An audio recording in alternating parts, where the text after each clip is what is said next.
2025 सफैबाय दानिया फिननाय होदो प्रमद बर' दिपेन बर' बिटिसि मात ना बले बिटिआर बबे मोनसेया correct which one is the correct रायजो राजाफोरनो फिननाय होदो रायजो राजाफोरखौ 4 बोसोर 5 बोसोर थगायबाय दानिया थगायनायनि फिनजाथायखौ नोंथांमोना मोनसिगोन बियो सिदा खोथा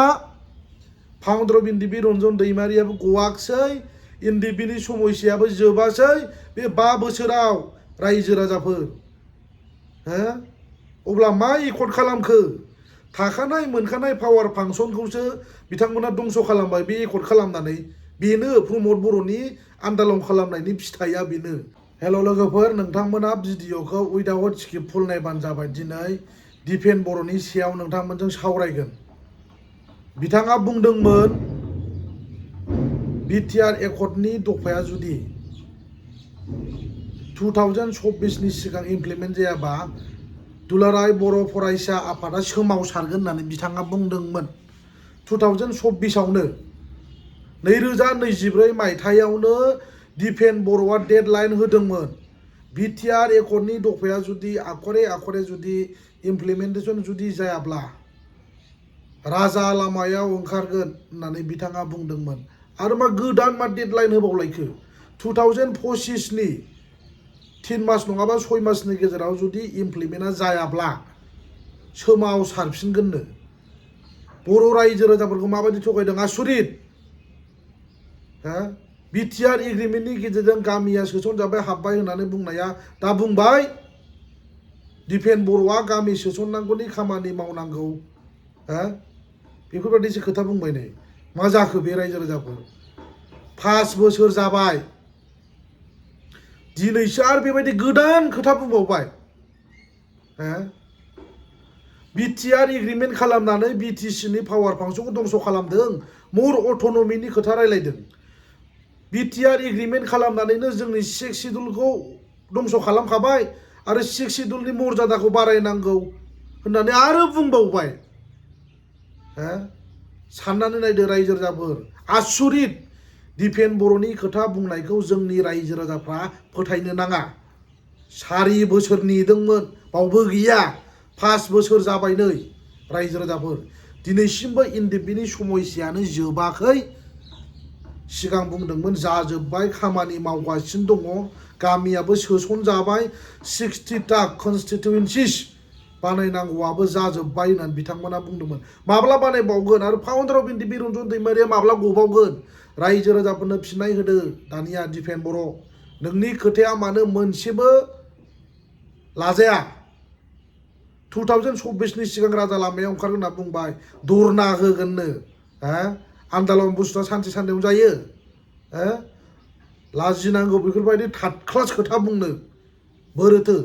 24 नि सिगांनो राजा लामायाव ओंखारगोन जुदि इमप्लिमेन्टेसन जुदि जायाब्ला मा जाखो 4 बोसोर थांबाय 5 बोसोर इउपिपिएल पार्टिनि बिटिआर एग्रिमेन्ट खालामनायनि समानो जोबनानै थांबाय रायजो राजाफोर आरो बुंबावबाय दिपेन बर'आ 2025 नि मास मोनथाम आरो 6 मासनि गेजेराव विथिन 6 मान्थनि गेजेराव जुदि बे दफायाव लिरनाय क्लसेसफ्रा जुदि मावफुंजायाब्ला आन्दालन खालामसिनगोन होननानै बिथांमोना बुंदों दिस इज भेरि आनफर्चुनेट दिल्लीयाव final and comprehensive solution shining खालामखांनायनि उनाव आरो माब्रैहाय नोंथांमोना बेफोरबायदि खोथा बुंबावनो हायो बर' जाथिनि गांनाय उखैनाय मोननांगौ जि अधिकार बे एकर्डनि गेजेरजोंनो गासिबो मोनफुंजोबनो हाबाय होननानै नोंथांमोनानो बुंबाय ओरैबायदि गिदिर एकर्ड खालामबाय बिटिआर एग्रिमेन्ट दिनैलाय मानोथो गासिबो फ्लप जाजोबखो मानोथो दिनै गासिबो नंखाय जाजोबखो नोंथांमोननि जि कमिटमेन्ट होनाय जि एसुरेन्स होनाय ग्रेजुवेलि फैयै फैयै जों नुनो मोनबाय बिथांमोननि जि कमिटमेन्ट होनाय खोथा बुंनाय गासिबो आनएक्सपेक्टेड नंखाय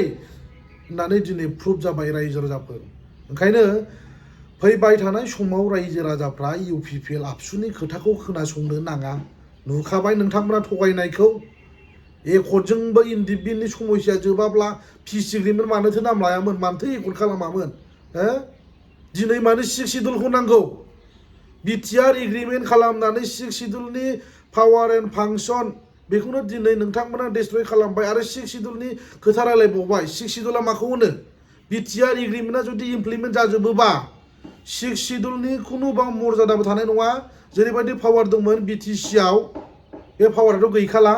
दिनै डिपार्टमेन्ट बारायहोनायनि खोथा बुंदों डिफेन्स बर'आ हा बिटिआर एग्रिमेन्ट खालामनानै मोनखानाय डिपार्टमेन्टफोरखौनो डिसिनो हेन्ड अभार खालामना होदों बेनो जाहैबाय बिटिआर एग्रिमेन्ट दाना बुंबाय बिटिआर एग्रिमेन्टनि जि दफाफोर मावफुंजोबनांगौ खम समनि गेजेरावनो जागोन बारे बारे बेफोरबायदि बिथांमोना खोथा बुंबोदोंमोन दिनै जोब्बाय एकर्ड खालामनायनि समानो जोब्बाय रायजो राजाफोर अब्ला बिथांमोना माब्ला इमप्लिमेन्ट खालामगोन माब्ला आन्दोलन खालामगोन साननानै नायदो रायजोफोर बिथांमोननि जि खोथा बुंनाय गासिबो थगायनाय मिसाजोब दिनै प्रुफ जाबाय रायजो राजाफोर ओंखायनो फैबाय थानाय समाव नोंथांमोना बयबो सांग्रां जानांगोन इलेक्शनाबो सौफैबाय बारा गोबाव गैला मानोना बिथांमोना बर' जाथिनि मोननांगौ जि अधिकार जि मोनथाय बेखौ बिटिआर एग्रिमेन्ट खालामनानै बिथांमोना दंस खालामदों बेखौ नोंथांमोनाबो नुबाय खोनाबाय सासे दुलाराय बर' फरायसा आफादनि आफादगिरि जानानै बेफोरबायदि नंखाय unexpected unnecessary always and frequently बिथाङा लेक्सार होबाय थायो नोंथांमोना खोनाबाय खनसे नङा खननै खननै नङा खनथाम 4 बोसोर जाबाय नै 5 बोसोर जानोसै रायजो राजाफोर 2025 सौफैलायबाय आरो गोदान डिफेन्स बर'आ बुंबावबाय राजा लामायाव ओंखारगोननो हा बे मा जाखो दिस इज व्हाट काइन्ड अफ पलिटिक्स मा पलिटिक्स खालामनो सानदों मा मावनो सानदों बुजिनो मोनला रायजो राजाफोर बिथांमोननि जि खोथा बुंनाय जि स्ट्रेटेजि लानाय हा रायजो राजाफोरखौ थगायनायनि अनगा जेबो गैया दिस इज भेरि आनफर्चुनेट दुखुनांथाव रायजो राजाफोर जौगानायनि खोथाखौथ' बाद दोनबावदो फाउन्डार अफ एनडिपि रन्जन दैमारियानो बे जेलनिफ्राय दिनैसिमबो उदां जायाखै टिल टुडे होमबा बियो मा जाखो बियो रायजो राजाफोर हा एमपि बिसायख'थि जोबखांनाय लोगो लोगोनो रन्जन दैमारिखौ बख'गोन होननानै बुंनाय बे गासिबो नंखायजोब मिसाजोब आन्दालन खालामफिनगोन होनना बुंनाय गासिबो नंखाय जायनि थाखाय बिथांमोना गावसिनि थगायनायनि जि फिनजाथाय बेखौ 2025 आव मोननो थांगासिनो दं अलरेडि जोंनि रायजो राजाफ्रा बुजिखाबाय आसुरित होननानै थगायनाया खि बेबायदि थगायो बर' रायजो राजाफोरखौ होननानै जोंनि समग्र बिटिसिनि रायजो राजाफ्रा सांग्रां जाबाय एबा कनसियास जाबाय फैबाय थानाय समाव आबसु आरो इउपिपिएलआ बर' रायजो राजाफोरखौ थगायनो हानायनि खुनु स्ट्रेटेजि खालामनोबो हाला जोबथाबाय इउपिपिएल आबसुनि जि थगायनाय जि पलिटिक्स खालामनानै बिथांमोना राजा जानो नागिरदोंमोन बर' जातिखौ मिसलिडिं खालामनाय प्रमद बर'नि जि खोथा बुंनाय गासिबो नंखाय दिनै फाइनालि प्रुफ जाबाय रायजो राजाफोर ओंखायनो हाग्रामा महिलारि बिथांखौ सापर्ट खालामनांगौ मानोना बिथांनि समाव सरकार थानाय समाव विथिन 17 इयार्स बाव गोबां हिउज डेभेलप जादों वेल डेभेलप जादों बिफोर बिटिसि एग्रिमेन्ट देयर इज नाथिं बाव जेबो गैयामोन जिर'सोमोन एमटिनेस नाथाय आफ्टार साइनिं बिटिसि एग्रिमेन्ट बाव गोबां लट्स अफ इनफ्रास्ट्राक्चार जादों मेडिकेल कलेज वाटएभार बुंनो हाया साननो हाया रायजो राजाफोरनो फिननाय हो प्रमद बर' आरो डिफेन्स बर' बिटिआर एग्रिमेन्ट खालामनानै बिसिबां जौगाखो मा मावखो रायजो राजाफोरनो खिन्थानानै होदो हाग्रामा महिलारि बिथांखौ जाजोबदों लोंजोबदों होननानै नोंथाङा बुंदोंमोन ना दानिया नोंथाङा बबे बबे लामा दालां कलेज इउनिभारसिटि एनडिपिनि समस्या बिसिबां जोबखो हो बिटिआर एग्रिमेन्टजों मोनफानाय दफाया बबे बबे दफाया इमप्लिमेन्ट जाखो दानिया खिन्थादो फाउन्डार अफ एनडिपि रन्जन दैमारिया दिनैसिमबो मानो गवाखै जुदि गवामोनब्ला मानो एकर्ड खालामा बे बिटिआर एग्रिमेन्टखौ पिस एग्रिमेन्टखौ दानिया रायजो राजाफोरनो फिननाय होदो माब्ला गगोन रायजो राजाफ्रा सोंदो कुइसन खालामदो डिफेन्स बर्डनाव सों बिथाङाथ' अलरेडि 2024 आवनो बिथाङा डेडलाइन होदोंमोन बिटिआर एकर्डनि दफाया जुदि इमप्लिमेन्टेसन जुदि जायाब्ला सोमावसारफिनगोन होननानै बुंदोंमोन आरो प्रमद बर'आबो बुंदोंमोन बिटिआर एकर्डनि दफाया जुदि इमप्लिमेन्टेसन जुदि जायाब्ला 5 बोसोरनि गेजेराव विथिन 5 इयार्सनि गेजेराव जुदि इमप्लिमेन्टेसन जुदि जायाब्ला आं सुइसाइड खालामनानै थैगोन होननानै प्रमद बर'आ गावनि खुगाजों बुंदों रायजो राजाफोर दिनै नोंथांमोना नुबाय खोनाबाय प्रमद बर'नि जि खोथा बुंनाय गासिबो थगायजोबनाय जेब्लासिम बड'लेण्ड सेपारेट स्टेट मोना अब्लासिम सोमावसारबाय थागोन होननानै बिथाङा गिदिर गिदिर लेक्सार होबोदोंमोन गिदिर गिदिर कमिटमेन्ट होबोदोंमोन दिनै नोंथांमोना नुबाय खोनाबाय क्राइटेरिया दंथारो बड'लेण्ड मोनथारगोन जाथारनोसै ब्लाड सिगनेचार लांलायलायबाय गासिबो थगायजोबनाय दिनै फाइनालि जों नुनो मोनबाय प्रमद बर'नि जि खोथा बुंनाय गासिबो नंखाय मिसा होननानै आनएक्सपेक्टेड दिनै जों जेरैबायदि बर' रायजो राजाफ्रा एक्सपेक्टिं खालामदोंमोन बाट वी हेभ नट सिन जों नुनो मोनाखै दिस इज भेरि आनफर्चुनेट बिथांमोना खनसे नङा खननै जोंनि बर' रायजो राजाफोरखौ थगायबाय आरो थगायबावनो नागिरदों थाखा फैसाजों रायजो राजाफोरखौ जोंनि गोरिब गुन्द्रा दुखुथिया सुबुंफोरखौ बिथांमोना बायनानै पलिटिक्स खालामनो नागिरदों रायजो राजाफ्रा थाखा फैसाजों बायजानो नाङा मानोना दिनै बिटिसि खौनो बिथांमोना नागिरफिनदों बिटिसिआ डिनाउन्सिं जाबाय रिजेक्टेड जाबाय बिटिसि एकर्डनि गेजेरजों जों जेबो मोननो हायाखै जेबो डेभेलप जायाखै होननानै बिथांमोना बुंबाय थादोंमोन नाथाय नैबे बिटिसि एकर्डआदि माबायदि पावारफुल प्रमद बर'आ दासो हमनो हादों what is BTC accord and what is BTR agreement What are the differentiation in between BTC Accord and BTR Agreement? फारागथि एबा डिफारेन्सआ मा दिनैसो बिथांमोना साननो हादों 4 बोसोर बिथांमोना बबाव थैनानै थाखो दिनैसो बिथांमोना 6 शिड्युलनि खोथाखौ सावरायनो सम मोनदों टाइम मोनदों अलरेडि सिगांनो नोंथांमोनखौ बुंखानाय बिटिआर एकर्डआ खुनु दिन कन्स्टिटिउसनेलि अब्लिगेसन गैया बाव सेफगार्ड गैया होननानै जोंनि गोरों गोरा दैदेनगिरि नेताफ्रा बुंबोखादोंमोन नोंथांमोना मानो दुगा जाया बे टाइमाव बिटिसि आरो बिटिआर एग्रिमेन्टनि सायाव नोंथांमोनजों सावरायनो जोंनि बर'नि दैदेनगिरि लिडार्सफ्रा नोंथांमोनखौ खावलायदोंमोन दिनै फिननायखौ बिटिसिआ पावारफुलसिन ना बिटिआरआ पावारफुलसिन रायजो राजाफोरनो फिननाय होदो आबसुनि प्रेसिडेन्ट दिपेन बर' आरो प्रमद बर'मोनहा रायजो राजाफोरखौ बेबायदि थगायनो नाङा जुदि बे बिटिआर एग्रिमेन्टआ जुदि इमप्लिमेन्टेसन जुदि जाजोबोब्ला जाजोबनायनि खोथाखौ बाद दोनो समानो गैला नै इलेक्सन सफैलायबाय रायजो राजाफोर जुदि बिटिआर एकर्डनि दफाया आखरे आखरे जुदि इमप्लिमेन्टेसन जुदि जाजोबोब्ला साननानै लादो नोंथांमोना बिटिसि गैला दंस जाबाय एनिवान बिटिसि थागोन नङाबा बिटिआर नोंथांमोननो बिटिसिखौ नांगौ ना बिटिआरखौ नांगौ दानिया नै कुइसन ओंखारबाय बबे मोनसे एकर्डखौ नोंथांमोननो नांगौ बिटिसिखौ नांगौ ना बिटिआर दा बेले बेजे जानानै दं जोंनि रायजो राजाफ्रा प्रमद बर'आबो बेले बेजेआव दं आरो रायजो राजाफोरनो फिननाय होनो हायाखै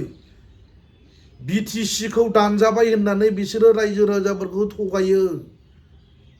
जुदि दानजाबायब्ला मानोथो दिनैसिमबो लिरनो हायाखै बारे बारे आं बुंदों रायजो राजाफोर दाना 5 बोसोर जाबाय नै 2025 सफैबाय दानिया फिननाय होदो प्रमद बर' दिपेन बर' बिटिसि मात ना बले बिटिआर बबे मोनसेया कारेक्ट हुइच वान इज द कारेक्ट रायजो राजाफोरनो फिननाय होदो रायजो राजाफोरखौ 4 बोसोर 5 बोसोर थगायबाय दानिया थगायनायनि फिनजाथायखौ नोंथांमोना मोनसिगोन बियो सिदा खोथा फाउन्डार अफ एनडिबि रन्जन दैमारियाबो गवाखसै एनडिबिनि समयसायाबो जोबासै बे 5 बोसोराव रायजो राजाफोर अब्ला मा एकर्ड खालामखो थाखानाय मोनखानाय पावार फांसनखौसो बिथांमोना दंस खालामबाय बे एकर्ड खालामनानै बेनो प्रमद बर'नि आन्दालन खालामनायनि फिथाइया बेनो ओंखायनो रायजो राजाखौ फाइनालि आं जोबनायाव आपिल खालामो फैबाय थानाय समाव नोंथांमोना सांग्रां जादो कनसियास जादो इलेक्सनाबो सौफैबाय इउपिपिएल आबसुनि खोथाखौ नोंथांमोना लानो नाङा दानिया गामि गामि जुदि केम्पिं खालामहैयोबा बिथांमोनाव सोंदो एमपि बिसायख'थि जोबखांनायनि उनाव रन्जन दैमारिखौ बख'गोन होननानै बुंनाया मा जाखो इमप्लिमेन्टेसना माबे माबे जाखो माबे माबे जायाखै सोंदो बिटिआर एकर्डनि दफाखौ मावफुंनांगौनि थाखाय जोङो एमपि केन्डिडेटखौ जोंनि बर' रायजो राजाफ्रा सापर्ट खालामनांगौ होननानै भट बिबाय आबसुफ्रा दिपेन बर'आ गामि गामि थांनानै दानिया कुइसन खालामदो बिटिसि इलेक्सना जेब्ला जागोन दिस टाइम जोंनि बर' रायजो राजाफोरखौ आपिल खालामो नोंथांमोना काइन्डलि कुइसन खालाम बिटिआर एग्रिमेन्ट खालामनानै नोंथांमोना मा खालामखो बर' जाथिनो मा लाबोनो हागो सोंदो बबे बबे दफाया इमप्लिमेन्ट जाखो जादों जायाखै बेखौ सोंदो कुइसन खालाम नोंथांमोना आननेसेसारिलि गावनि भेलुएबल भटखौ होनो नाङा रायजोफोर मानोना बिटिसि गैयाब्ला कनस्टिटिउसनेलि जुदि सेफगार्ड गैयाब्ला सिक्स शिड्युल गैयाब्ला खुनु बाव पावार फांसन जुदि गैयाब्ला जेनेरेल जायोब्ला जोंनि बिटिसिआबो थानाय नङा सिदा खोथा ओंखायनो जोंनि बर' रायजो राजाफ्रा सांग्रां जानांगौ बिटिसिआ जेरैबायदि कनस्टिटिउसनेलि सेफगार्ड दं अब्लिगेसन दं बाट बिटिआर रेकर्डआ बिदि गैया बिटिआर रेकर्डआ जाहैबाय अनलि रिनेम बिटिए दिनि जायगायाव बिटिएल रायजो जाबाय जेबो गैया कनस्टिटिउसनलि दिनै बियो सेफगार्ड गैया जेबो गैया दिनै इमप्लिमेन्टबो जायाखै माला जागोन बुंनो हाया समानो जोब्बाय रायजो राजाफोर नोंथांमोना बयबो सांग्रां जालोगोमोन बिथांमोननि खोथाखौ नोंथांमोना ट्रास्ट खालामनो नाङा बिलिभ खालामनो नाङा मानोना अलरेडि नोंथांमोना नुखाबाय खोनाखाबाय गासिबो थगायजोबनाय लोगोफोर थेंक इउ